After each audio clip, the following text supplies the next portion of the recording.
Apo?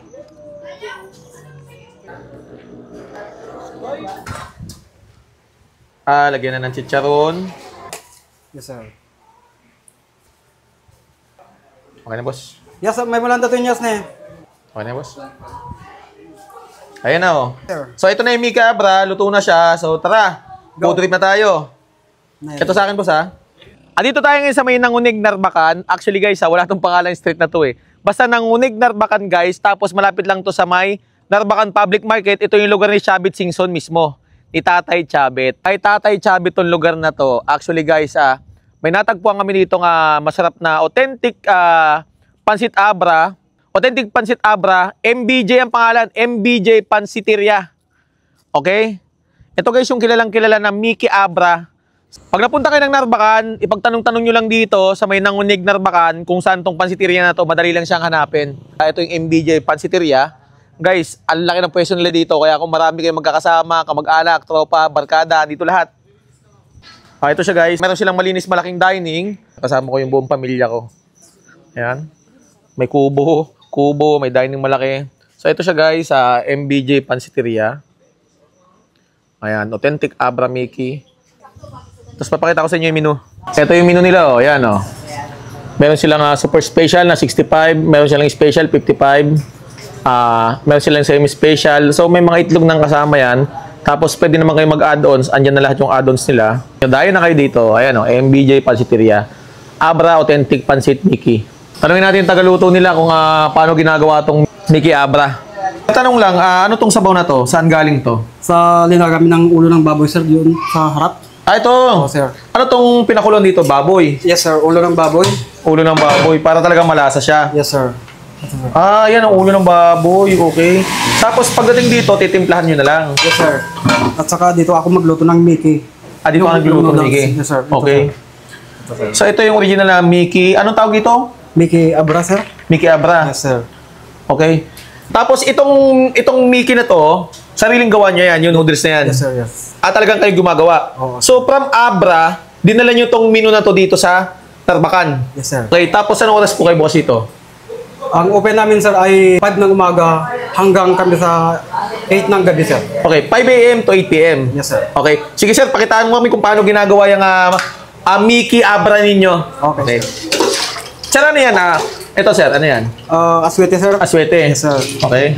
Lagyan mo ng So, pampakulay. Pampakulay. Okay. Pampakulay ng habang buhay. Yan. Ito pala, guys, timplado na ng sabaw yan. Ito yung tinatawag nilang Miki, ano ba yan? Miki Abra. Miki Abra. O, Yes, tawag nila Miki Abra. Tapos, kaya naman napakalasa niyan, ito yung pinagkuluan ng ulo ng baboy. So, Sir. ito na siya ngayon. May timpla na. Okay. Kaya naman pala siya malasa. Mabango. Luto siya sa kahoy. Ay, luluto siya sa kahoy. Kaya talagang malasa yung pagkaluto ng noodles nila. So, ito, dyan siya pinapakuluan. Tapos, after naman timplan, ito na siya. So, medyo luto-luto na. Ayan, o. Sa kabila, kuya.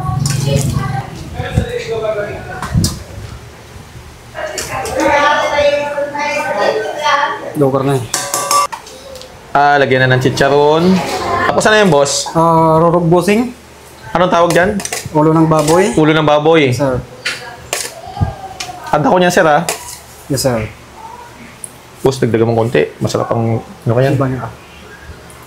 Ito sa akin, boss. Dagdagan mo, boss. Okay na, boss. Yes, sir. May malanda to yung yes na eh. Okay na, boss. So, ito na yung Miki Abra. Luto na siya. So, tara. Food trip na tayo. Ito sa akin, boss, ha? Guys, ito na yung Miki Abra natin. Luto na. Tapos ito yung mga condiments niya. Kung ano ilagay mo. Suka, sili, saka yung bawang niya. Andiyan na lahat yan. Unlimited. So, tara. Food trip na tayo. Tikman natin. Kakaiba to, guys, ha?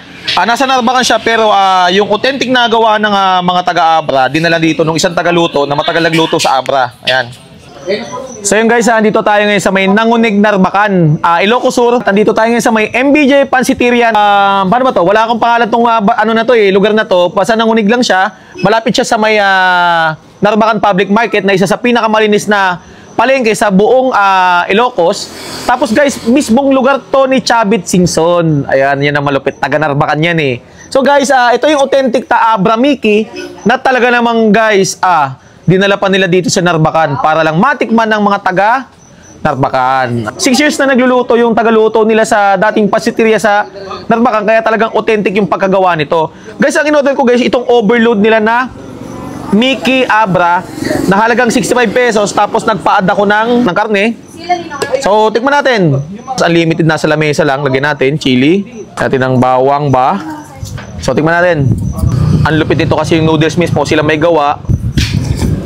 Sabi naman lasa nito. Ay, yung sabaw pa lang, sobrang sarap ng sabaw. Yung noodles niya may lasa din. Hindi siya masyadong masahog. Kami chicharon lang siya. Tapos yung ulo ng baboy. Pero yung lasa niya guys, sobrang malasa. Ibang-iba siya sa mga natitikman natin na lomi, pares.